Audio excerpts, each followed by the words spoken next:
My first ever interview was in English, and the interviewer asked a very simple question, and then I froze. I went completely blank. Most of us would have experienced the same issue.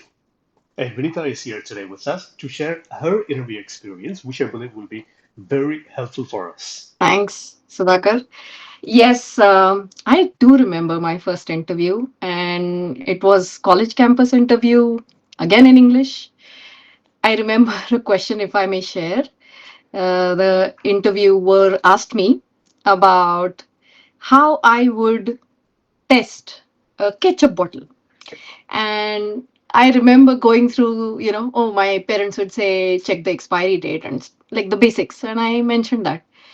And that wasn't enough, because what they're trying to tell you is to think about how you would verify a good product or how would qualify a good product. And you need to think, right, at that moment, not really be translating your experience into your mother tongue, then into English. That's exactly what happened in my first interview. And like you, I was going blank in a lot of spaces. And the questions really were not tough. But because of this translation going on in my head, yeah, it was very challenging. That was wonderful, and thanks for sharing. And I just have two more questions. All right? Yes. Okay, Mhm. so the first one is first day at work. Were you nervous to speak in English at your workplace? So after the interview, everybody, focused on whether we'd be meeting more professionals in the team and, whether it'll be a strict environment and you're all ready with, your best English, but they're just people, When I went into the office, they were all a friendly group of people and again talking in the vernacular. So not necessarily English all the time. So I remember being so prepared with, talking or conversing in English, but that didn't happen.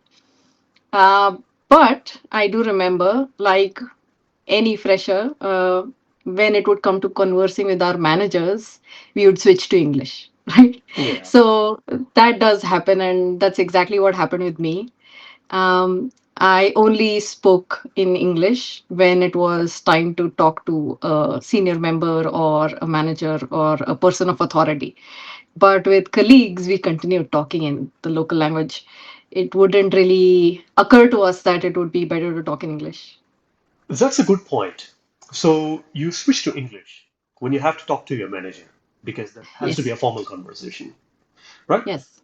Do you think it'll be beneficial if you continue the practice speaking in English, even with your colleagues? What do you think about that? Yes, that's a good point to make because you don't realize when you're talking in the vernacular that you are not really practicing English, right? In a formal setting. And one of the incidences that made me realize that was my first client call.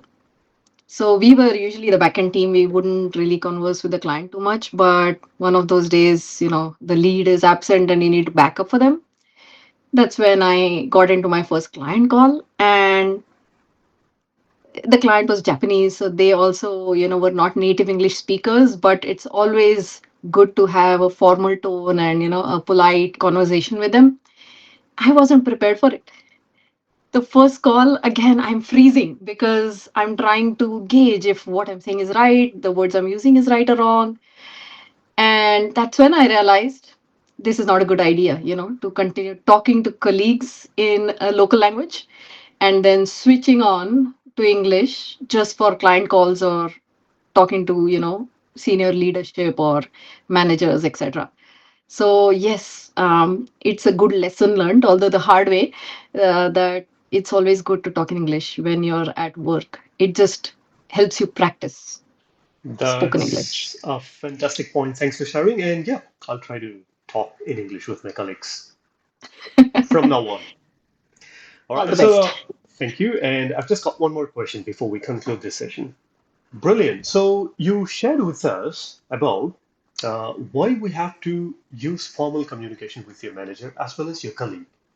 And do Mhm. you have any such realization point which pushed you to improve yourself?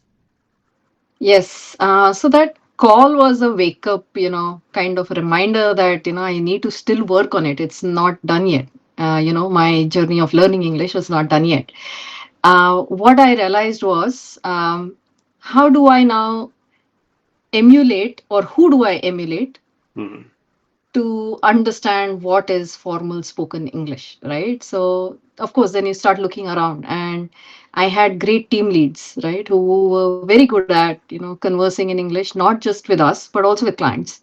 So I started taking notes. I started asking my team leads where I'm going wrong, or was it an issue with vocabulary? Is it a tone? Is it an accent? What am I missing? Or what should I work on? And I got some pointers from them. At that point in time, we didn't have ChatGPT. We just had basic internet. So it does take a while to understand the nuances of such points or such tips that people would share. Hmm. But there it began, how I started getting feedback on the way I spoke, the tone, the vocabulary, and started working on it. Brilliant points. Thanks again for sharing. And yeah, that's it for this episode. And I hope we will have great inputs and tips from you again in the next episode. Talk to you soon. Thank you. Thank you.